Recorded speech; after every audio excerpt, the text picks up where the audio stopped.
और सिस्टम। टार मार्क्स देखते हैं उसके लिए, स्मोकिंग के लिए उसके स्टेन्स होते हैं, ठीक है। और उसके बाद उसमें जो फर्दर है वही ट्रेमर्स, फाइन ट्रेमर्स और कोर्स ट्रेमर्स देखते हैं, ठीक है।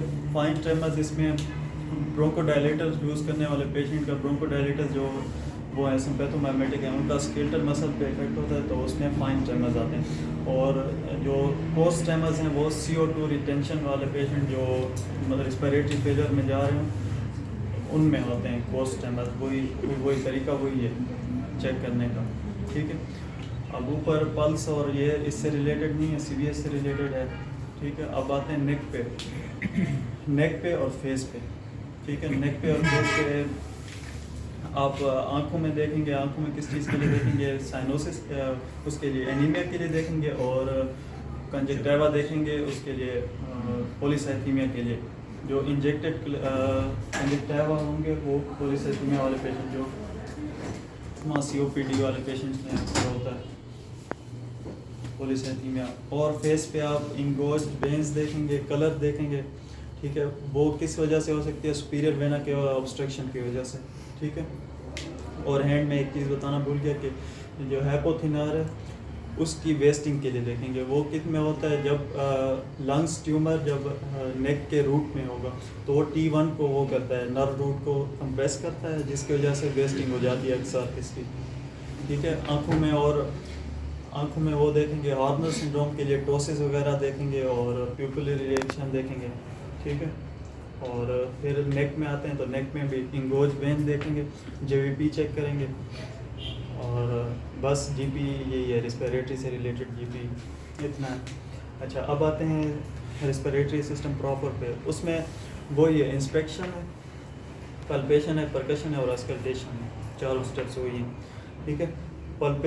इंस्पेक्शन पे आपने पेशेंट लेटा होगा, आप आएंगे, ठीक है। अब आपने सबसे पहले उसके इधर उधर देखना है, साथ में उसके वो पड़े होंगे इनहेलर्स वगैरह, ऐसी चीज़ें पड़ी होंगी, या उसको नेबुलाइज किया होगा पेशेंट को, ठीक है। वो आपने पहली नज़र में देख लेंगे इंस्पेक्शन पे।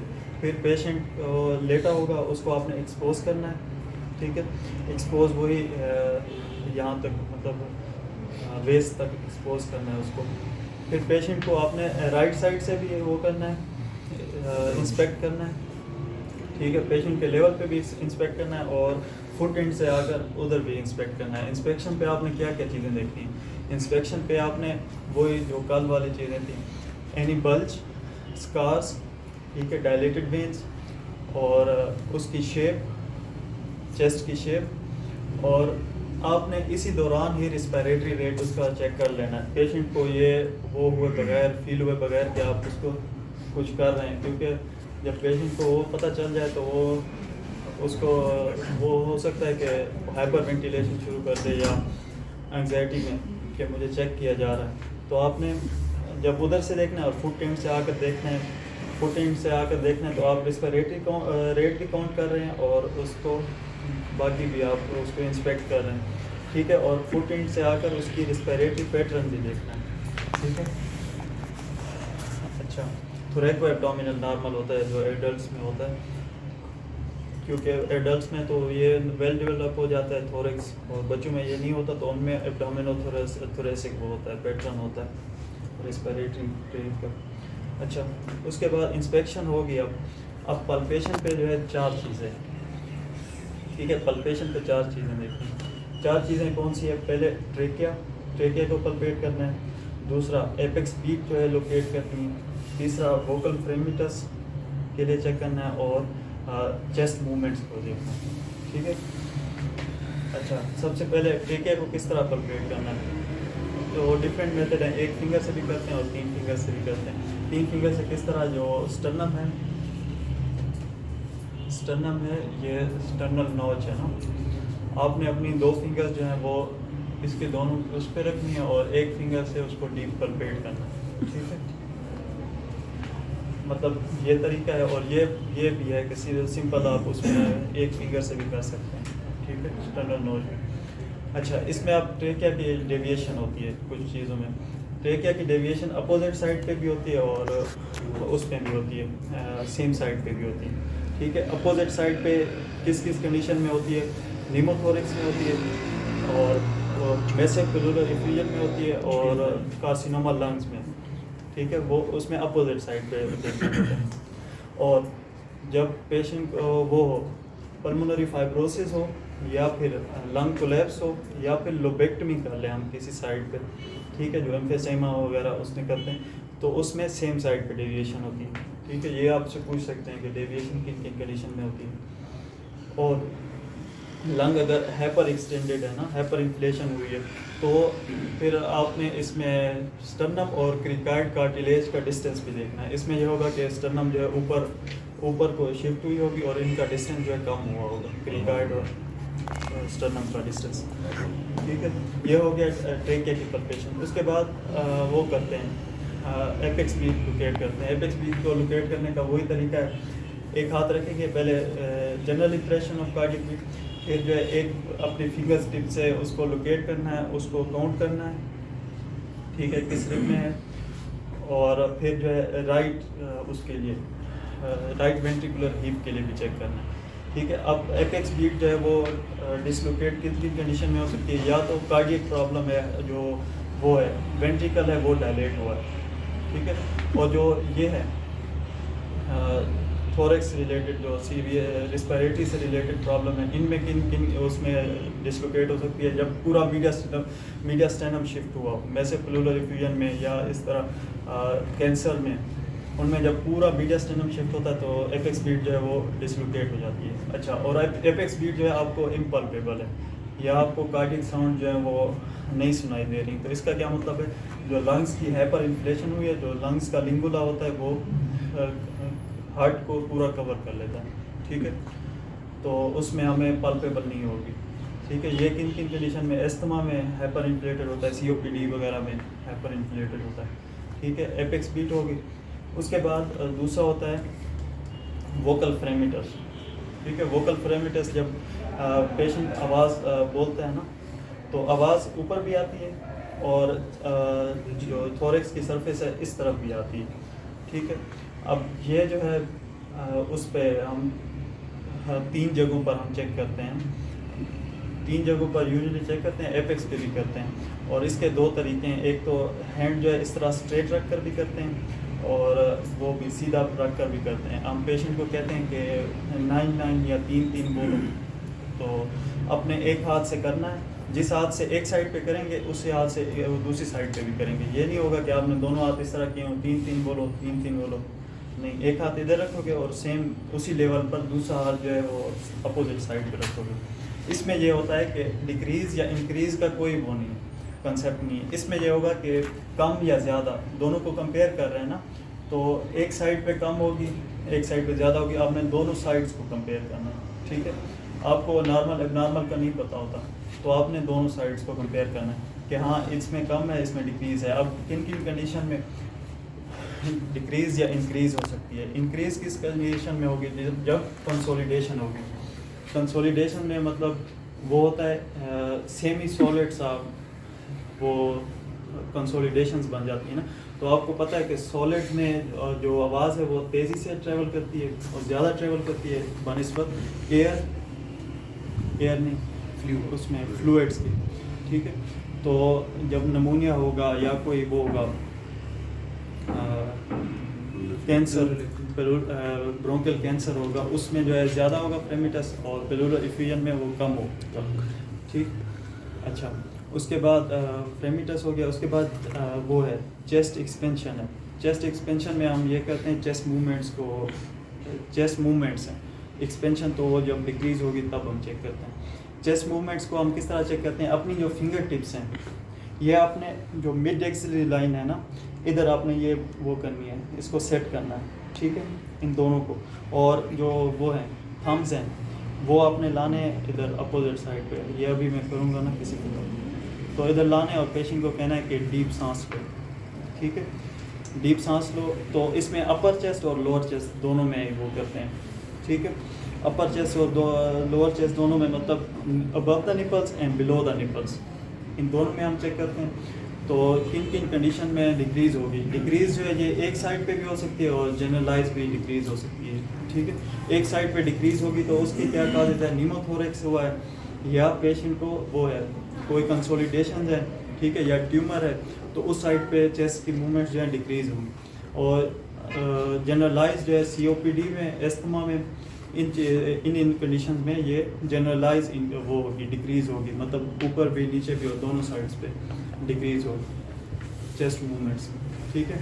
अच्छा, आपको चेस्ट मूवमेंट्स अगर डिक्रीज़ लग रही हैं तो फिर आप उसके लिए चेस्ट एक्सपेंशन के लिए उससे टेप से, मेजरिंग टेप से आप चेक करते हैं। अगर 3 सेंटीमीटर से कम है तो इसका मतलब उसकी चेस्ट एक्सपेंशन कम हो रही है, ठीक। अच्छा, ये हो गया पल्पेशन। किन केसेस में कम होती है? जो ठीक है, परकशन में आप क्या करते हैं, परकशन में जो डिफरेंट वो हैं नोट आते हैं हमारे पास। तो नोट कौन कौन से आते हैं? एक होता है रेजोनेंट जो नॉर्मल लंग्स पे सुनाई देता है, ठीक है। और हाइपर रेजोनेंट होगा तो उसकी क्या काजेस हैं? नीमोथोरेक्स, ठीक है, नीमोथोरेक्स में हाइपर रेजोनेंट होगा। उसके बाद और होता है टेम्पेनेटिक, जिसको बोलते हैं, ठीक है। वो कहाँ पे होता है? वो जो हॉलो विसरास होते हैं उन पे होता है। अच्छा, और जो सॉलिड होंगे, सॉलिड होगा या लिक्विड होगा।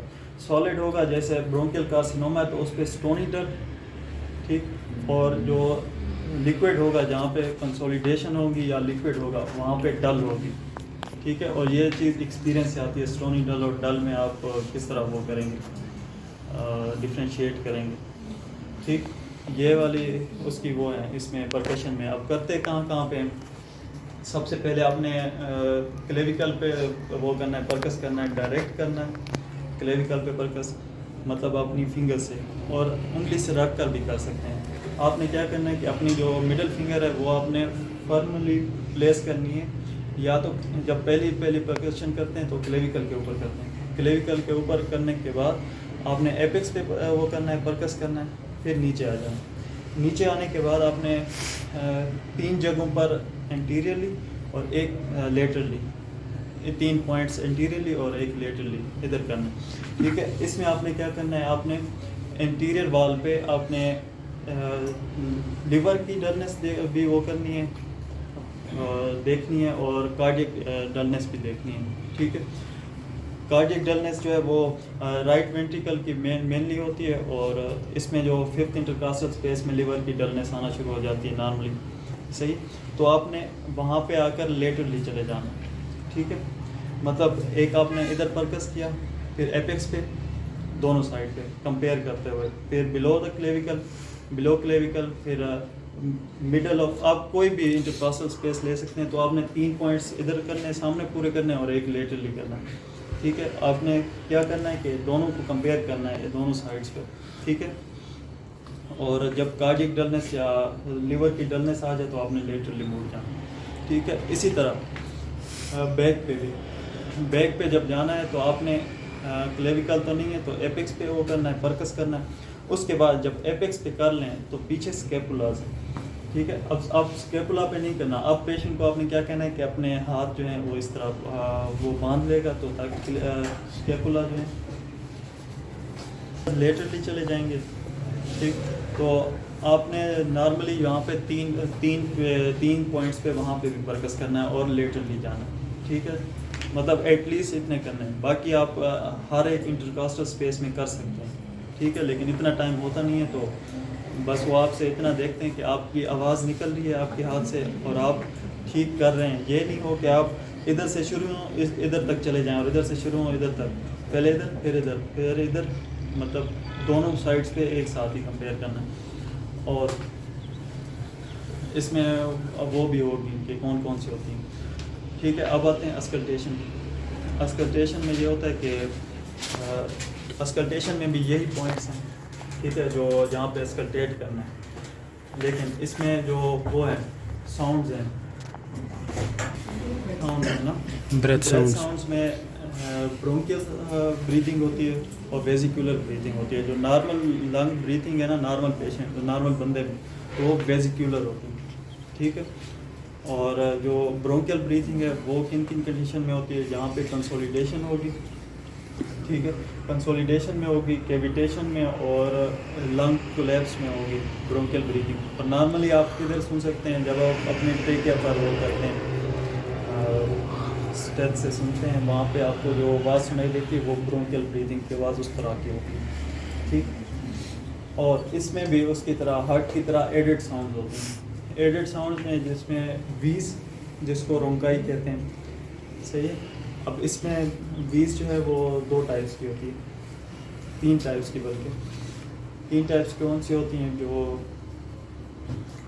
एक तो वो होती है वीज होती बनती कैसे है ना, जो सर ने बताया था कि जब बंद एल्यूलाई एकदम से खुलते हैं ना, तो उससे जो आवाज़ प्रोड्यूस होती है उसको वो कहते हैं, नहीं वीज, सॉरी, वीज जो है जब नैरो एयरवेज में से आवाज़ पास करती है तो वो एक ख़ास म्यूज़िकल आवाज़ आती है जिसको वीज कहते हैं। ठीक है, और उसके बाद जो और दूसरी साउंड है वो है क्रेपिटस या क्रैकल्स, जो कि उसमें बंद एल्यूलाई में जब वो अचानक से खुलती है तो उसमें एक आवाज़, ख़ास आवाज़ प्रोड्यूस होती है जिसको कहते हैं क्रैकल्स या क्रेपिटस, सही है। और इसके बाद पेरिकार्डियल वो होते हैं, पेलुलर रब होती है, वो आपको आपके स्टेथ और वाल्स के दरमियान सुपरफिशियली सुनाई देती है।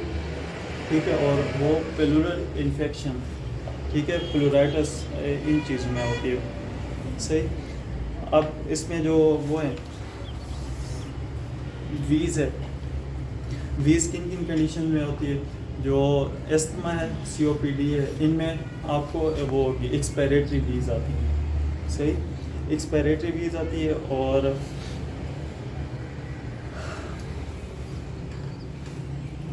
अच्छा, वीज़ इन कंडीशन में आती है और इसको रोंकाई भी बोलते हैं। उसके बाद क्रेपिटस है, क्रेपिटस में 3 टाइप्स होते हैं, फाइन होते हैं, ये फाइन क्रैकल्स, और कोर्स होते हैं और फिक्स्ड होते हैं। ठीक है, फाइन किन कंडीशन में होती हैं? जब लंग्स की फाइब्रोसिस हुई हो, ठीक है, उसमें आते हैं फाइन क्रैकल्स। और जब उसमें प्रूलेंट फ्लूइड जमा हो तो उसमें जो वीज़ आती है उसको कहते हैं कोर्स वीज़। ठीक है, और जो क्रैकल्स, कोर्स क्रैकल्स, जब प्रूलेंट फ्लूइड जमा हो, जैसे नमूनिया में जो कंसोलिडेशन होती है उसमें प्रूलेंट फ्लूइड होता है ना, तो उसमें हमें कोर्स क्रेप्स आते हैं। और एक होते हैं फिक्स्ड क्रेप्स। अब ये जो पहले बताए ना, फाइन और जो कोर्स हैं, ये रिस्पायरेशन के साथ इनकी उसमें इंटेंसिटी में और इनकी पोजीशन में चेंजेस आती रहती हैं। ठीक है, अब जो पहले एल्वेओलाई में वो क्रेप्स आ रहे थे वो अब खुल जाएंगे, वो दूसरे में होंगे। ठीक है, जो फिक्स्ड होती हैं जिनमें रिस्पायरेशन के साथ कोई फ़र्क नहीं आता, तो वो कौन सी है? जो कार्सिनोमा ब्रोंकस में जो वीज़ आती हैं, जब कोई सॉलिड वो पड़ा हो, सॉलिड चीज़ पड़ी हो, तो उसमें वीज़ में कोई फ़र्क नहीं आता रिस्पायरेशन से, तो उसको कहते हैं फिक्स्ड क्रेपिटस।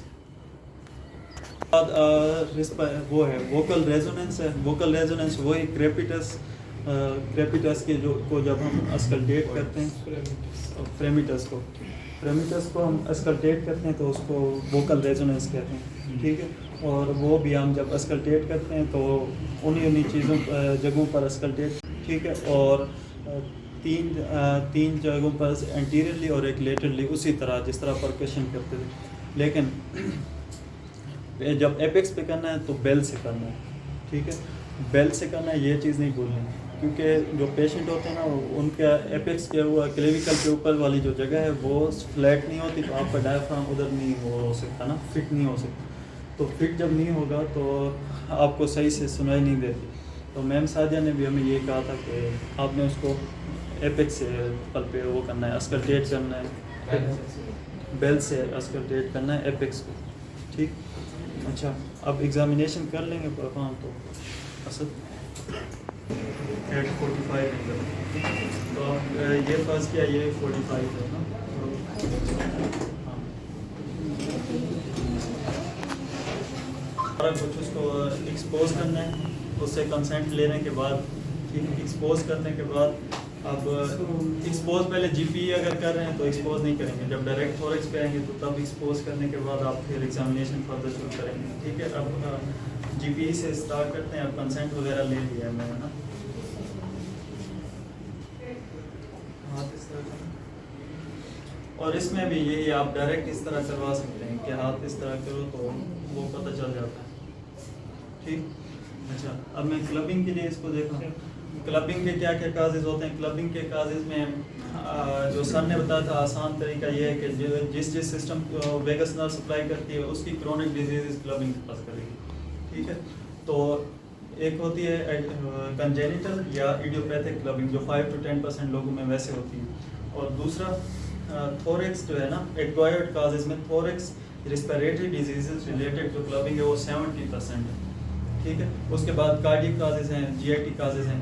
रिस्पिरेटरी काजेज़ में क्या क्या है?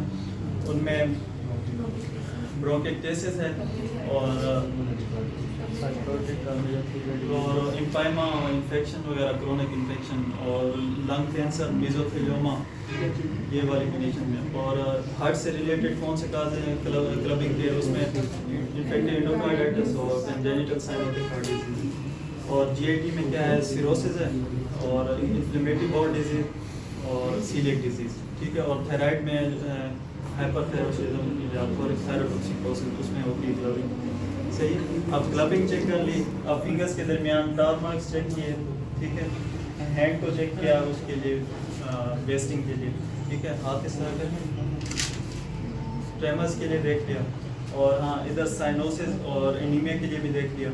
ठीक है, और उसके बाद ऊपर चले गए तो ऊपर जाने के बाद फेस में आंखों में एनीमिया के लिए देखा, नीचे देखी। और मुंह में सेंट्रल साइनोसिस के लिए देखेंगे। बाकी उसका चेहरे का वो देख लेना है, वेन्स देख लेनी है।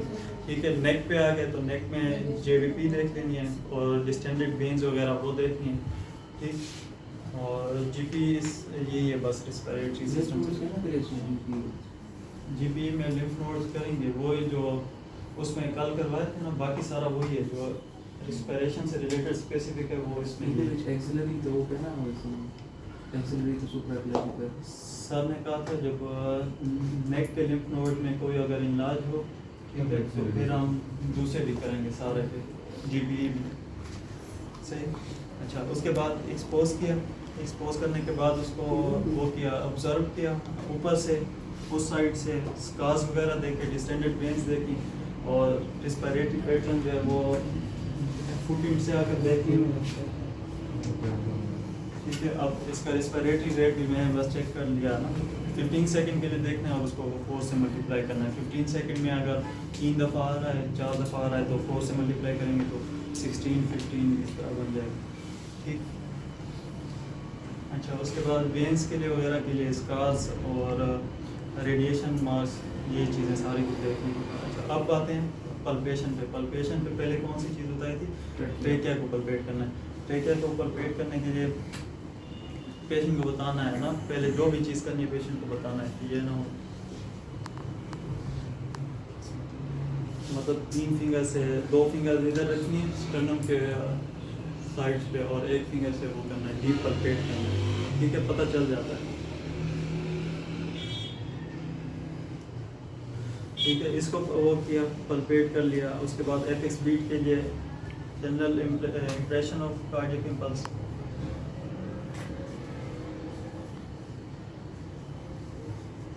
मिड लाइन में हमने वो चेक कर ली। ठीक है, राइट वेंट्रिकुलर हीप के लिए स्ट्रेट हैंड रखना है। वेंट्रिकुलर हीप किस में आती है?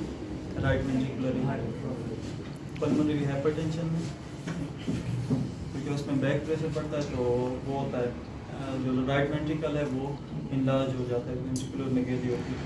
ठीक है, अब ये चेक कर लिया। उसके बाद अब हम वो चेस्ट मूवमेंट्स के लिए देखेंगे। चेस्ट मूवमेंट्स के लिए आपने जो फिंगर टिप्स हैं अपनी मिड एक्सिलरी लाइन में एक जगह पर फिक्स करनी है। ठीक है, और अपने जो उसकी जो स्किन है अपने हाथ के दरमियान उसको प्रेस करना है और इसको आगे दरमियान में लाना है। ठीक है, पेशेंट को कहना है सांस लो, डीप सांस लो। अब देखें दोनों दो, ठीक है, दोनों अपने अंगूठों को देखना है, सही है, और उनकी मूवमेंट्स को देखनी। ठीक है, ये अपर चेस्ट में कर लिया। अब इसके बाद लोअर चेस्ट में, ठीक है, एक्सपेंशन इसमें ठीक हो रही है। तब मेरे के ना केस में कर यहाँ ही बस दूर पे केस नहीं दूर भी कर सकते हैं, जो आप पे पहुँचेंगे हां ना इन्हें कहना केस आप पे मिलेंगे तो हमसे।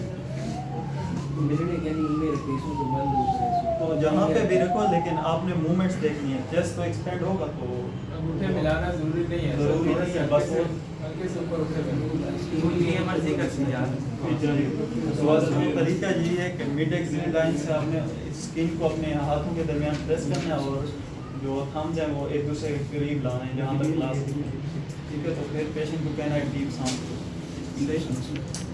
अच्छा, अब जो है फ्रेमिटस चेक करेंगे तो फ्रेमिटस के दो तरीके होते हैं, एक इस तरह भी चेक कर सकते हैं और इस तरह भी, ठीक। अब इसी तरह ही करेंगे क्योंकि सर ने इस तरह किया था। आप 9 बोलो। 9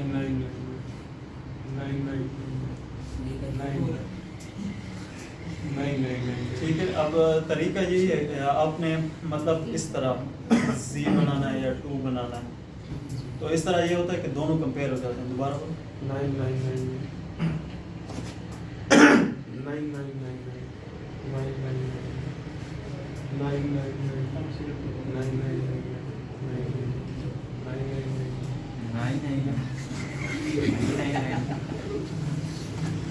अच्छा, उसके बाद ये फ्रेमिटस चेक हो गया। अब उस पे आते हैं परकशन पे। परकशन में वही तरीका है, सबसे पहले क्लेविकल को परकस किया और 2 दफ़ा स्ट्राइक करना है। इस तरह नहीं करना, मतलब 2 दफ़ा स्ट्राइक करना है और आवाज़ आनी चाहिए, ठीक है। अब एपेक्स पे लो करना है।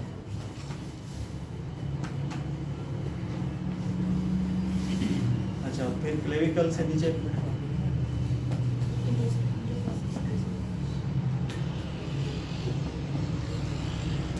अब देखो इधर वो डल होना शुरू होगी, ये लिवर की डलनेस है।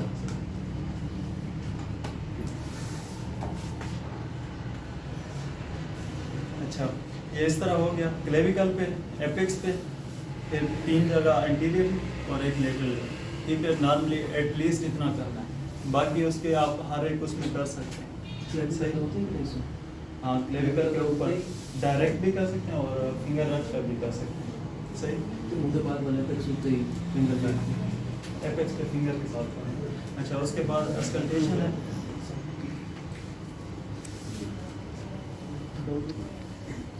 बेल से जो है एपेक्स पे लंबा सांस है।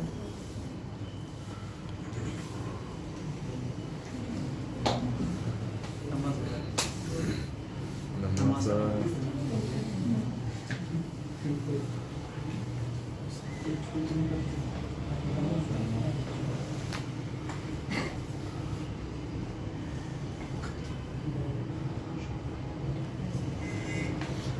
अस्कल्टेशन यही, फिर उसको बिठाना है और बिठाने के बाद पीछे भी एपेक्स बीट और ट्रेके के पल्पेशन के अलावा वही सारे वो कुछ करना है। अब किस तरह करना है? एपेक्स के लिए नहीं बैठ, इसमें इसको इसकी एक्सपेंशन चेक करेंगे, लंबा सांस लें, ठीक है। आपने इसकी मूवमेंट देखनी, ठीक।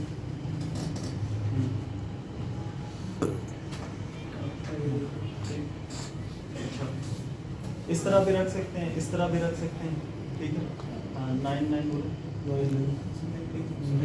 अच्छा, आप हाथ इस तरह कर, अब इस तरह करना है एपेक्स के बाद लाजमी, क्योंकि इस तरह ये होता है फिर आप स्केपुला पे कर रहे होते हैं, स्केपुला पे करने के लिए वो एग्जामिनर नोट कर रहा होता है, फिर उसके नंबर नहीं होते। 9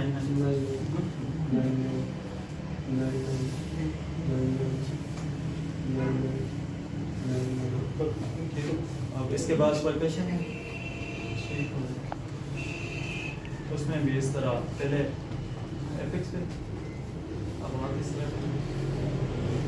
अब इस तरह लाजमी नहीं इस तरह करें, आप डायरेक्ट इस तरह स्ट्रेट रखते हुए भी दोनों साइड्स पे कर सकते हैं, ठीक है। 3 पॉइंट्स प्रोसीजरली, एक लेटरली, एटलीस्ट इतना करना है।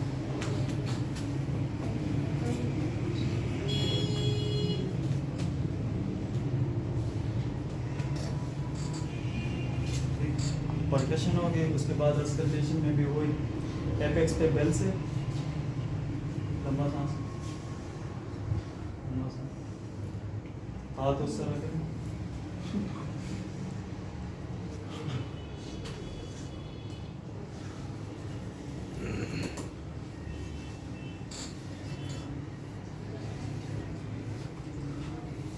ठीक है, ये परकशन होगी और इसके बाद उसको थैंक यू बोलेंगे। ठीक, क्या बोलेंगे? थैंक यू बोलेंगे। और इसके बाद वो जो पीट्स में है, पीट्स में जो एक्स्ट्रा चीज़ है ना, पीट्स में भी यही सारा कुछ है, पैटर्न यही है, परकशन इसी तरह करनी है, सही। और पीट्स में ये होगा कि आपको उसमें डिफ़िकल्टी होगी वोकल फ्रेमिटस चेक करने में, क्योंकि बच्चे जो होते हैं वो नहीं बोल सकते ना, 9 नहीं बोल सकते या 1 तो फिर आप बच्चा जो है जब रो रहा हो या इस तरह कोई आवाज़ें निकाल रहा हो तो उसी टाइम आप वोकल रेजोनेंस के लिए चेक करेंगे। ठीक है, वोकल रेजोनेंस के लिए क्या, जब स्ट्रेंथ लगाकर उसको फिर बोलना है कि 9 बोलो, इसको कहते हैं वोकल रेजोनेंस। 9 9 9 9 9 9 9 ठीक है, उसी तरह करना। और जो पीट्स में है उसमें कोई पैटर्न नहीं है इसको ख़ास तौर पर चेक करने का, मतलब आप परकशन पहले कर सकते हैं वो कर लें और अस्कल्टेशन पहले कर सकते हैं, क्योंकि बच्चा जो है उसका पता नहीं है कि वो किस टाइम कोऑपरेटिव होगा और कब तक कोऑपरेटिव होता है, सही। और इसमें और कोई भी पीट्स में एक्स्ट्रा चीज़ नहीं है। बाकी आपने वो वाली चीज़ें याद करनी है कि साउंड जो है हाइपर रेजोनेंट किस में होती हैं, डल किस में होती हैं और दूसरी टेम्पनेटिक जो है वो किस में होती हैं। उसके बाद दूसरी जो एडेड साउंड हैं उसके बारे में पूछेंगे आपसे। ठीक, अब इसी तरह रिस्पिरेटरी सिस्टम में आपसे किसी एक डिजीज़ का पूछ सकते हैं कि हाँ बताओ इस पे एग्जामिनेशन पे क्या फाइंडिंग्स आएंगी। नमूनिया का बताएंगे कि हाँ इसको आपने वो किया, चेस्ट एक्सपेंशन आपने चेक की, इस पे क्या होगा। ठीक है, तो नमूनिया में लोबार नमूनिया होगा तो अपोजिट साइड पे, मतलब एक साइड पे एक्सपेंशन जो है कम होगी।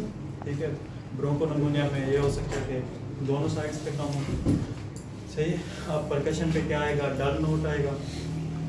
ठीक है, और अस्कल्टेट करेंगे तो उस जगह पर ब्रोंकियल ब्रीदिंग होगी, सही।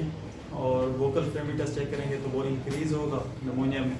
तो इस तरह आपने एक डिजीज़ के आपको एग्जामिनेशन के ये वाले पॉइंट्स आने चाहिए कि नीमोथोरिक्स में ब्रीदिंग साउंड कैसी होंगी और परकशन पे क्या होगा, अस्कल्टेशन पे क्या होगा और वोकल फ्रेमिटस कैसा होगा। तो बस ये रेस्पिरेटरी सिस्टम। Thank you.